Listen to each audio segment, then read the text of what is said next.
রুচিরার বিপদে পর্ণা পাশে দাঁড়ানোর আগেই পুলিশ ধরে নিয়ে গেল পর্ণাকে। হ্যাঁ বন্ধুরা, নিমফুলের মধু সিরিয়ালে আজকের পর্বে তোমরা এরকমটাই দেখতে পাবে। পর্ণা যখন বাড়ির সবাইকে সব কথাটা বলে যে পর্ণা রুচিরাকে তার মেদিনীপুরের বাড়িতে পাঠিয়ে দিয়েছিল, কারণ বোম স্বপন তাকে থ্রেট দিয়েছিল, আর সেই কারণেই পর্ণা ভয়ে রুচিরাকে তার দেশের বাড়িতে পাঠিয়ে দিয়েছে। এই কথাটা সে পুলিশকে জানায়নি, আর বাড়ির কাকেও না। তখন চয়ন জানায় যে বৌদি ভাই, তোমার এটা পুলিশকে বলা উচিত ছিল, তাহলে পুলিশের তদন্ত করতে সুবিধে হতো। পর্ণা জানায় যে সে ভয় পেয়ে গিয়েছিল, তাই সে পুলিশকে কিছুই জানাতে পারেনি। এরপর পর্ণা যখন ঠিক করে যে পুলিশকে সব কথা গিয়ে বলবে, সেই সময়ই দত্তবাড়িতে পুলিশ চলে আসে। পুলিশ অফিসারকে দেখে দত্তবাড়ির সবাই ভাবে হয়তো রুচিরার কোনো খবর আছে, আর সেটা দিতেই হয়তো দত্তবাড়িতে এসেছে। কিন্তু পুলিশ জানায় যে রুচিরার কোনো খবর নেই। পর্ণা বলে, আমি আপনাদের কাছেই যাচ্ছিলাম।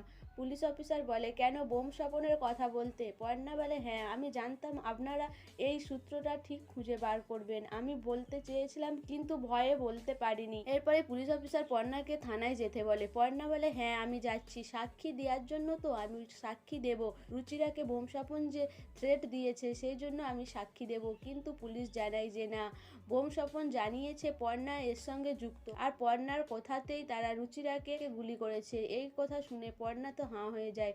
দত্তবাড়ির সবাই বলে যে পর্ণা এরকম কাজ করতে পারে না, ওর বিরুদ্ধে মিথ্যে অভিযোগ আনা হচ্ছে। কিন্তু পুলিশ অফিসার কোনো কথা শুনে না, পর্ণাকে ধরে নিয়ে যায়। সৃজন পুলিশ অফিসারকে বলে পর্ণাকে ছেড়ে দিতে, কিন্তু পুলিশ অফিসার ছাড়ে না। রুচিরার মা বাবাও বলে যে আমার মেয়েকে পর্ণা খুন করতে পারে না, ও ওর বান্ধবীকে খুবই ভালোবাসে।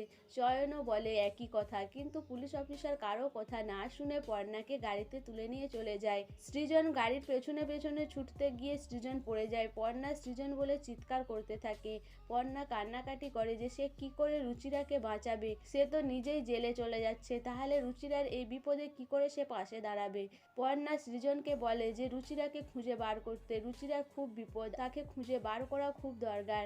এদিকে জেঠু থম মেরে বসে থাকে। সে ভাবে যে অনেক বন্ধুত্ব দেখেছে, কিন্তু পর্ণা আর রুচিরার মতো এরকম বন্ধুত্ব সে কোনোদিনও দেখেনি। পর্ণা টেঠিয়া হতে পারে, কিন্তু সে এই কাজ করতে পারে না, এটাই জেঠু মনে মনে বিশ্বাস করে।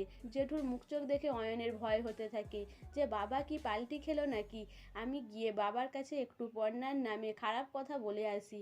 এরপর সে তার বাবাকে বলে যে পর্ণায় খুনটা করেছে, সে নিজের বান্ধবীকে স্বার্থের জন্য খুন করতে পারে, আর দরকার পড়লে আমার দিকেও এরকম করতে পারে। জেঠু তখন রেগে গিয়ে অয়নকে চড় মারে, বলে আমাকে গাধা পেয়েছিস, আমি কিছু বুঝি না।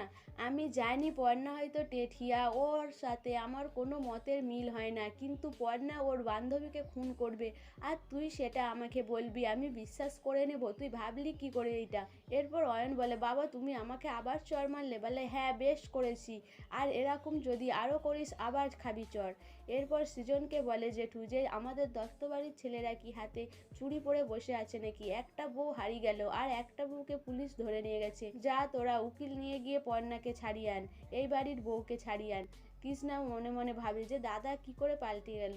এরপরেই সৃজন উকিল নিয়ে পর্ণাকে ছাড়াতে যায়, কিন্তু পুলিশ অফিসার জানায় যে পর্ণাকে ছাড়া যাবে না, ওকে অ্যাটেম্প টু মার্ডার করার অপরাধে অ্যারেস্ট করা হয়েছে।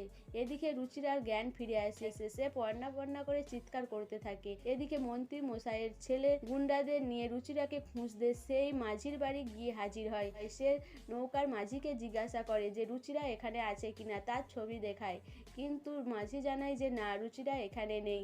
এরপরে তারা জানায় যদি থাকে আর মিথ্যে প্রমাণ হয় তাহলে ওরা গুলি করে মেরে দেবে। এরপরে মন্ত্রীমশাই তার ছেলেকে ফোন করে ডেকে নেয়, তারা ফিরত চলে যায়। রুচিরাকে মাঝিরা বলে শান্ত হতে।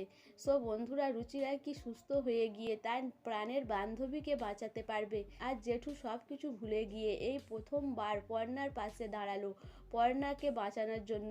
তো জেঠু কি পারবে দত্তবাড়ির সবাইকে নিয়ে পর্ণার পাশে দাঁড়িয়ে পর্ণাকে নির্দোষ প্রমাণ করে ছাড়িয়ে আনতে? তোমাদের কি মনে হয় অবশ্যই আমাকে কমেন্ট করে জানাবে। আর আমার ভিডিওটা ভালো লাগলে প্লিজ সাবস্ক্রাইব করে দিও, আর লাইক কমেন্ট শেয়ার করো।